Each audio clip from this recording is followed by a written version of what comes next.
أعوذ بالله من الشيطان الرجيم بسم الله الرحمن الرحيم الحمد لله والصلاة والسلام على رسول الله السلام عليكم دنيانın her qaysı jaylardaki Uyghur Müslüman qarindaşlarım sizlerge Allah'ın salamı bolsun. Qarindaşlar mana hayt ötdigiçe Ramazanның 10'u ötüp ketdi. Nurgun baxt saadet men kişilerimiz bu 10 günlük Ramazanni rozul bilen Kur'an tilavat bilen Allah yolunda her xil yaxşılarını qilish bilan Allah subhanahu wa ta'alaga yaqinlashdi. Haqiqatan bu Ramazan bolsa biz uchun tepilg'usiz bir oltin fursat. Mana bu Ramazanda jannatning eshiklari ochildi, do'zaxning eshigi taqaldi, shaytonlar bolsa kishallandi. Hammamizga bu fursat keldi. Shuning uchun bu fursatni hammamiz qadrlashimiz kerak. Bu fursatning ne kadar muhim bir fursat ekanligini bayon qilgan bir hadis sharifni sizlarga so'zlab o'taman. Talha ibn Ubaydullah radhiyallohu anhu shunday deydi.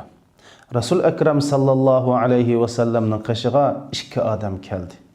Ikkilisi o'xshash musulmon bo'ldi. Buning birisi nihoyatda tirishchan, taqvo, ibadet bilan meşgul bo'lgan birisi edi. Yana birisi bo'lsa normal musulmon edi. Bu taqvosi bir qatamliq g'azotga chiqib shahid bo'lib ketdi. Yana birisi bir yildan keyin normal o'lib ketdi. Men tushimda bu ikkisining jannatning darvozasida tug'anligini ko'rdim. Jannatning darvozasidan bir farishta chiqib bir yil keyin normal o'lib ketganini chaqirib jannatga akirib ketdi. Ondan keyin bir yil burun shahid bo'lgan taqvo musulmonni chaqirib jannatga akirdi. Menma jannatga kiray deb ishiga borsam, sening vaqting kelmadi deb meni qaytarib etdi. Deb mana bu tushni ko'rganligini Rasulullohning masjidida o'ltirib atrofidagi sahobalarga so'zlab berib Sahabiler bu işten hayran kalıvatatdı. Rasulullah bularning ahvalını görüp, sizler nemeden hayran kalısılar? Kin ölüp ketkeni olsa, bir yıl artık ömür kömüdü mü? Bir yıl artık roz tutmadı mı? Allah bilen qasam ki, bu ikkisinin o'ttirslik farq osmon ziminning o'ttirslik farqdek farq deb bir yil ortiq umr ko'rib shahid bo'lgandan bir yil ortiq ro'za tutgan kishini mana mushundoq jannatga oldida kirdiganligi va bir yil ortiq ro'za tutganning fazilatining ne qadar ortiq ekanligini deb bizga bu Ramazonning haqiqatan bir cho'ng fursat ekanligini bayon qilib berdi. Qarindoshlarim, bu Ramazon nemiga fursat? Birinci bulup Allah subhanahu wa ta'ala Kur'an-ı Kerim'de la'allakum tattaqun degan oyatdiki sizlar mush ro'z tutish orqali taqvodarliqinglarda bir voyaga yetasizlar deb Ramazonni farz qildik degan oyatga asosan Ramazondagi asosiy maqsad taqvodarlik. Endi bu taqvodarlik nima degan chaqda qarindoshlar? Mushu 4 ishni lozim tutgan adam taqvodarlikni o'ziga lazım tutkan buludu. Birincisi qarindoshlar, Allah haram qilgan ishlardan yiroq turish. Haramga qaramaslik, haramni so'zlamaslik, haramni yemaslik, haramni anglamaslik, haram tarafga mangmaslik. Mush Allah haram qilgan ishdan yiroq bo'lgan odam taqvo bo'ladi. Rasul akram sallallohu alayhi va sallam hadis sharifda ittaqul muharramat takun a'badun nas. Sen haramlardan jiroq tursan, en yaxshi bir banda bo'lsan, yana en taqvo banda bo'lsan deydi. İkincisi qarindoshlarimiz, Allah farz qilgan farzlarni sifatlik ado qilish bilan ado qilsak taqvo bo'lamiz. Rasul akram sallallohu alayhi va sallam hadis sharifda shunday deydi: "Ma taqarraba li 'abdun bi shay'in habbu ilayya mimma aftaratu alayhi." Benden bana men onu farz kılgandın sümlükrek bir ibadet bilen bana yıkılış bakmadı deydi. Yani digini Maň bendem en ýakyn bolgan wagty men farz kılgan ibadetlerini ýaxşy ada kılgan wagty deydi. Bu farz kılgan wagtlardan mana bizge farz kılgan roza, bizge farz kılgan namaz, bizge farz kılgan zakat ve bizge farz kılgan hac. Bu tötüden ilgiri bizge farz kılgan Allah ve Allah'ın Resulüne iman etiş. Üçüncüsü kırındaşlarımız takva bulayırsak, üçüncü bizninki kıldığan işlerimizden birisi Allah bizge kılınla degen nafl ibadetler. Yani ihtiyari kıldığan her kandak yaxşı ibadetler. Kolumuzdan kançılık kelse bu yaxşı ibadetlerini kılış. Dördüncüsü kırındaşlarımız bulup mu Ramazanda üzümüzün dinini öğreniş kırındaşlar. Muşundak dini derslerini anlaş. Her kandak bir Müslüman bilmeydiğen dini ve penni bilimler var. Bunun cümlesinden her kandak bir Müslüman bilmeydiğen Allah'a iman etiş. Yani imanın 6 erkanlarını biliş. Allah'a iman etiş, ferişlerine iman etiş, kitap'a iman etiş, peygamberlerine iman etiş, ahiret iman etiş ve takdirinin yaxşamalık iman etiş diyen bu İslam akidesinin asas prensiplerini biliş, ama bak biliş. Günahı kebirlerini biliş, haramlarını biliş. Ve şundakla Müslümanlar kımız bulmaydıgan yeni başka bilimler var. Mesela her bir Uygurlarının mesela harbi ihtiyacını çıkıdak harbi kumandalarının buluşu, siyasi ihtiyacı siyasi kumandalarının buluşu, tibbi ihtiyacı çıkıdak doktorlarının buluşu ve muşundak biz bilmez bulmaydıgan bilimler var. Bunu her bir Müslüman biliş gerek. Muşu töt işini kığa vaxtada her kandak bir Müslüman takva Müslüman buldu kırındaşlarımız. Şu fursatlarning birisi qarindoshlar, biz yana Ramazonni fursat, tepilg'usiz fursat dedik. Şu fursatlarning yana birisi bo'lsa, mushu Ramazonda ibodatni favqulodda sifatlik va ixlos bilan alohida ko'p vaqtimizni ibodatlarni o'tkazish bilan Ramazonning fursatini g'animat bilgan bo'lamiz. Şu ibodatlarning qatoridan qarindoshlar, biz degandek haqiqiy roza tutish. Faqat roza yeyish, ichishdan cheklanish emas, haqiqiy roza tutish. Va shundaqla namozlarimizni jamoat bilan o'qish qarindoshlarimiz. İbn Musayyib radhiyallohu anhu shundaq deydi: "Men 70 yil jarayonida Resulullah'ın mescidide ezan to'g'lansalam men mescidde bo'latdim deydi. Yani 70 yil bir qitimmi 5 vaqt farz namozda mescidde bo'lmay qolgan vaqtim yo'q deydi qarindoshlarimiz. Demek bu namozni vaqtida ado qilish va shundaqla oqshimlari biz bu Ramazonda taroh bilan o'qish. Rasul akram sallallohu alayhi vasallam men qama Ramazana imanan ve ihtisaben gufira lahu ma taqaddama min zambi. Kimki Ramazanda muş taravih namazını okuş üçün taravih namazının savabını Allah'dan kütüp muş taravih namazını okuş üçün orundan turgan bolsa onun burunqi günahları keçirildi deydi. Şu biz Ramazanda qılmoqchi bo'lgan en muhim ibadetlerimizden sadaqa berish qarindoshlar. Yani bu Ramazan sadakat iyi. Resul Ekrem sallallahu aleyhi ve sellem afdalu sadaka sadakatu Ramazan degen. Muş sadakatının en katısı Ramazan'da verilgen sadakat. Dava işlerimiz üçün, yetim yesirler üçün, aciz miskinler üçün, maarifimiz üçün, ana tilimiz üçün, muş Uygur'un davasıga, Uygur'un diniga ve Uygur'un ki muşu zulümden qutuluş üçün qılgan sadaqatlarımız en afzal sadaqat. Bulup mu Ramazanda qarindoshlarimiz. Şunun üçün zakat araydiganlar Ramazanda araymiz. İnşallah Ramazanның ahirida sadaq fitr berimiz. Ondan başqa xalisana sadaqat. Kunda az bolsunmu qarindoshlar, muşuna sadaqatlarni berish. Ve şundaqla muşu aydaki en katta ibadetlerinin yana birisi bolsa qarindoshlarimiz ro'za tutgan odamlarni iftar qildirish. Resul Ekrem sallallahu aleyhi ve sellem men fattara saiman kana lahu misle ecrihi gayre ennehu la yanqus min ecris saim şey'a. Kimki Ramazanda bir kişini iftar kıldıysa Aş roz tutgan adamның rozunun savabı iftar qıldıgan adamga buldu. Vahalanki roz tutgan adamның savabı kamlap qalmaydı dedi. Sahabalar qop ya Rasulullah. Hammamizning bu haqni bir mehmon qilib iftar qildik.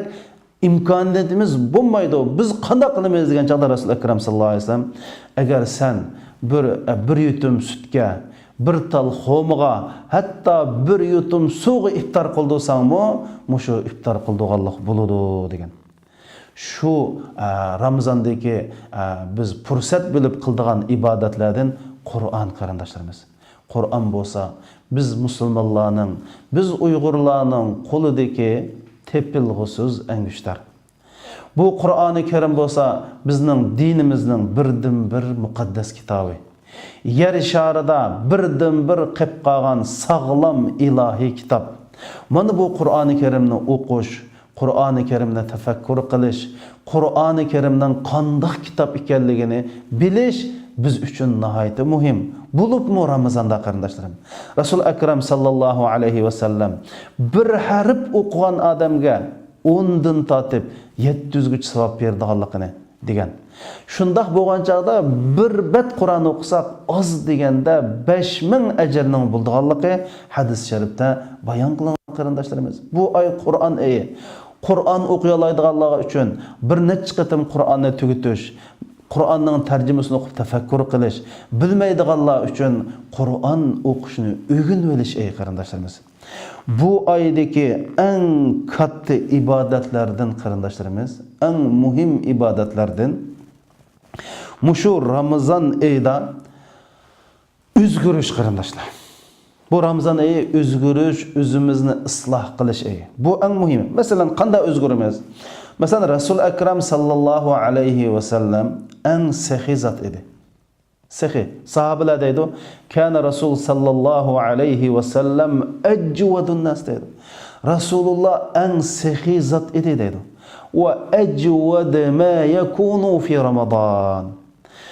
Ramazonda ajoyib bir sahiy bo'lib ketdiki, xuddi oyog'i uzilmay chiqayotgan shamoldek deydi. Biz bu hadisni nima tushunamiz qarindoshlarimiz? Rasululloh amaliyotda isil sifatlik sahiy zot edi. Ammo Ramazonda favqulodda sahiylashib ketdi. Bizning o'zgarish deganimiz shu. Biz axloqimizni o'zgarishimiz kerak. Ish harakatlarimizni o'zgarishimiz kerak. Qarindoshlarimiz, Ramazon Alloh subhanahu va taolo bilan orliqi jiroqlashib qolganlarning orliqni yaqinlashtiradigan fursati.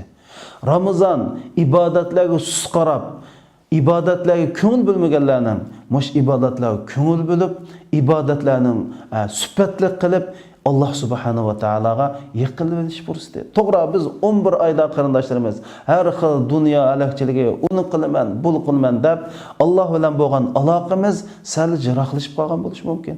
Ammo alhamdulillah Allah subhanahu wa ta'ala bu go'zal oyni, bu ulug' oyni bizga berdi. Bizni bu oygacha yashatdi. Mana bu biz haqiqatan bilishlik fursat. Mush fursatlarda biz har xil ibodatlarni yaxshi qilish, bo'libmi yurish turishimizda, axloqimizda bir o'zgarish hosil qilib, bir sifatli musulmon bo'lish qarindoshlarimiz. Masalan, qanday qilamiz? Ramazonda hammanglar bilasizlar, biz ro'za tutamiz. Ro'za tutish jarayonida bir odam bilan jidallashmaymiz. Bir odamning g'aybatini qilmaymiz. Bir odamni haqorat qilmaymiz. Bir odamni urushmaymiz. Bir qalaymuqon to'lab ma'nisiz ish harakatlarni mantiqsiz bir pozitsiyada bo'lmaymiz. Bu Ramazonning talabi. Men oldingi darsda dedim. Payg'ambar alayhisalom laysa siyamu minal akli wash-shurb, innama siyamu minal lagwi war-rafas dedi. Ro'za tutganlik faqat yemek ichmakdan ro'za tutish emas. Quruq gaplardan, axloqsiz ish harakat va gap so'zlardan ro'za tutish dedi Payg'ambar sollallohu alayhi vasallam. Biz mana shu 30 kun jarayonida buni mushu axloqsiz ishlardan, axloqqa yetmaydigan ish harakatlardan ro'za tutish orqali ish harakatimizda bir xil yuksalish hosil qilamiz qarindoshlarimiz. Mana bu ro'za. Mana bu ro'zani qilishimiz kerak. Masalan, aqllisi qarindoshlar, aqllisi mush Ramazonda soatga qarab turib biz suhurlik yeymiz. 1 daqiqa o'tkazmaymiz. İftaqımız saatga qarab turib iftar qilamiz. Biz mushunda aqallisi vaqtga rioya qilishni o'rganamiz qarindoshlarimiz. Hayat demek, vaqt demek. Hazır dünya demek, vaqt demek. Bizde aqallisi Ramazanda bir vaqt qarashi, vaqtga rioya qilish, madaniyat sapasi paydo bo'lmasa, bu Ramazandan biz og'izni bo'g'ib qo'ygan kalidag'lar chiqib ketib olamiz qarindoshlarimiz. Mana bu Ramazan. Shuning uchun bu Ramazanni mana mushunda tushunaylik. Biz mush Ramazanda taqvo musulmon bo'la olsak, Ramazanni haqiqiy yaxshi tuta olsak, mush dunyoning o'zida qarindoshlarimiz sifatlik, madaniyatlik bir insonga aylanamiz. Buning bizning vatanning davosiga, bu Uyg'urning davosiga ajoyib foydasi bor qarindoshlarimiz. Nima uchun biz ibodat qilamiz? Alloh subhanahu va taolo bizning ibodatlarimizga ehtiyoj yo'q. Bizni bir sifatlik, jannatga loyiq bu dunyoda bir o'lchamlik inson bo'lish uchun Alloh bizga bu ibodatni farz qildi. Biz buni faqat unutilib qolmaylik qarindoshlarimiz. Ya'ni ibodat qilib qo'ysak Allohning saltanati bir narsa olib qolmaydi. Butun dunyo xalqi bir vaqt kafir bo'lsa Alloh subhanahu va taolaning saltanatini bir narsa kamlab qolmaydi. Bu ibodatlar birinchisi bizni Alloh subhanahu va taolo bilan yaqinlashtirdi. Alloh subhanahu va taoloni qalbimizda aks ettirdi. Allah qalbimizda hozir bo'ladi. Shuning bilan biz o'zni va o'zgini biladigan bir odam bo'lamiz. Sifatlik odam bo'lamiz. Bu davoning, bu Uyg'urlarning buyuk Sharq Turkiston davosining yuksalish uchun, taraqqiy qilish uchun sifatlik da'vogarlar lozim. Bu sifatlik da'vogarlar dal Ramazon maktabidan chiqadi qarindoshlarimiz. Bu nuqtani bilaylik. Ramazonda g'ayvat shikoyatni to'xtatmayotgan, Ramazonda pishti basatni to'xtatmayotgan, Ramazonda boshqalarningki orqasidan gap tepishini to'xtatmayotgan ro'za tutganlar og'izni bo'g'ib qo'ygan kaldan boshqa narsa emas. Bir Ramazonda bo'lsin qarindoshlarimiz tilimizni jig'ayli, ko'zimizni jig'ayli, quloqimizni pardalayli. Mana bu haqiqiy Ramazon. Alloh subhanahu va taolo bizni mushundaq Ramazon tutqili. Haqiqiy bir sifatlik musulmon bo'g'ili, sifatlik inson bo'g'ili, sifatlik da'vogar bo'g'ili nasib qilsin. Biz sifatlik bo'lish bilan birga davoyimizning sifatlik holatiga kelib, taxim taraqqiy qilib, eng yaqin fursatda vatanimiz Sharq Turkistonga erkinlik apkasini Alloh subhanahu va taolo ash qorong'u zindonlarda ko'zli pirdilayotgan ash qarindoshlarimizning qutulishiga bizni sabab qilsin Alloh subhanahu va taolo. Ashu xitoylashtirayotgan farzandlarimizni eng yaqin fursatda bir qutqizishga Alloh subhanahu va taolo bizni sabab qilsin. Mushunda bo'lish uchun sifatlik, taqvo musulmon bo'lishimiz kerak. Assalomu alaykum va rahmatullohi va barakatuh.